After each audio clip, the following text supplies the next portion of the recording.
पापमोचनी एकादशी।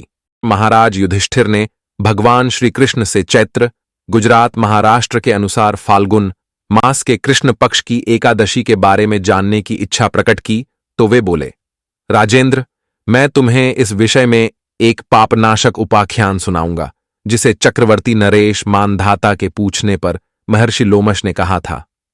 मानधाता ने पूछा, भगवन, मैं लोगों के हित की इच्छा से यह सुनना चाहता हूं कि चैत्र मास के कृष्ण पक्ष में किस नाम की एकादशी होती है, उसकी क्या विधि है तथा उससे किस फल की प्राप्ति होती है।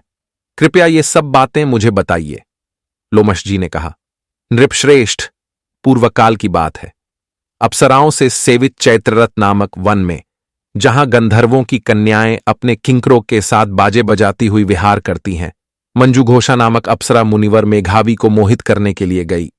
वे महर्षि चैत्ररथ वन में रहकर ब्रह्मचर्य का पालन करते थे। मंजुघोषा मुनि के भय से आश्रम से 1 कोस दूर ही ठहर गई और सुंदर ढंग से वीणा बजाती हुई मधुर गीत गाने लगी। मुनिश्रेष्ठ मेघावी घूमते हुए उधर जा निकले और उस सुंदर अप्सरा को इस प्रकार गान करते देख बरबस ही मोह के वशीभूत हो गए। मुनि की ऐसी अवस्था देख मंजुघोषा उनके समीप आई और वीणा नीचे रखकर उनका आलिंगन करने लगी। मेघावी भी उसके साथ रमण करने लगे। रात और दिन का भी उन्हें भान न रहा। इस प्रकार उन्हें बहुत दिन व्यतीत हो गए। मंजुघोषा देवलोक में जाने को तैयार हुई। जाते समय उसने मुनिश्रेष्ठ मेघावी से कहा, ब्राह्मण, अब मुझे अपने देश जाने की आज्ञा दीजिए। मेघावी बोले, देवी, जब तक सवेरे की संध्या न हो जाए तब तक मेरे ही पास ठहरो।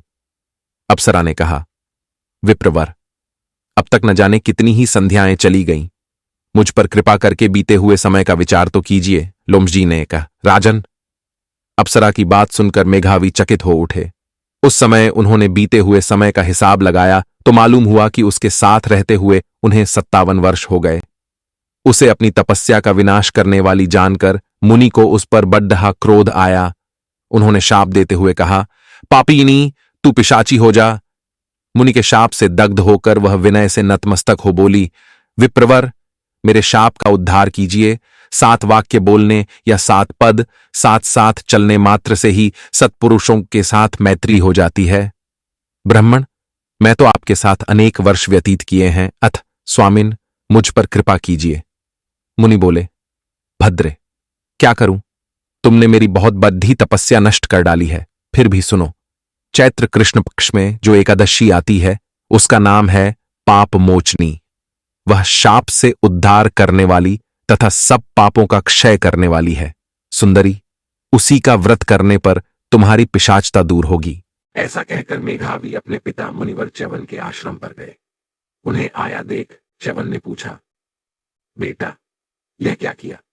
तुमने तो अपने पुण्य का नाश कर डाला। मेघावी बोले, पिताजी, मैंने अप्सरा के साथ रमण करने का पातक किया है।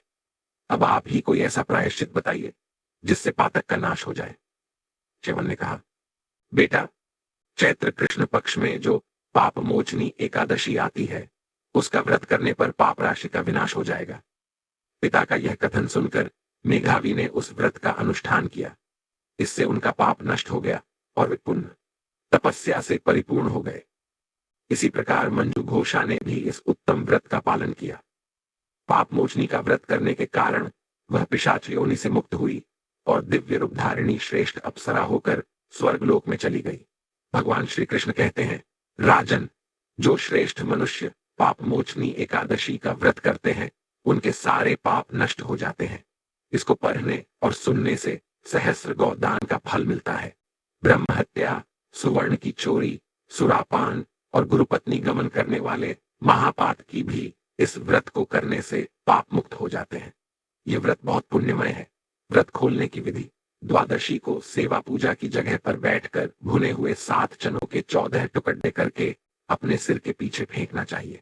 मेरे 7 जन्मों के शारीरिक, वाचिक और मानसिक पाप नष्ट हुए, यह भावना करके 7 अंजलि जल पीना और चने के 7 दाने खाकर व्रत खोलना चाहिए।